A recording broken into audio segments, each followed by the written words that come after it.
9 విషయాలు ఎవరికి చెప్పొద్దు, వీలైనంత వరకు తప్పనిసరి అయితే తప్ప. ఆయువు, ఆయుర్దాయం గురించి చెప్పకు. నాకు జాతకం ప్రకారం 72 ఏళ్ళు ఆయుర్దాయం అండి అనకు. అంతకంటే 2 ఏళ్ల ముందు నుంచి ఎలా వేసేయాలని ఎవడో చూస్తాడు. ఇక్కడ చెప్పరు. వయస్సు కూడా అవసరమైతే తప్ప చెప్పక్కల.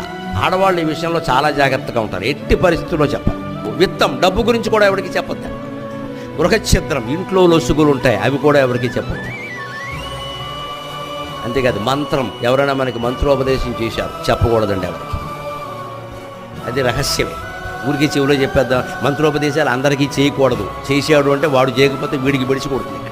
ఔషధం, వాడే మందులు కూడా ఎవరికి చెప్పకూడదు. ఆ మందుల్లోనే ఏదో కలిపి మనం చంపేస్తాం.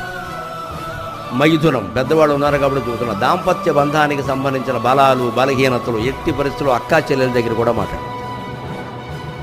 అంత తప్పనిసరి అయితే తల్లి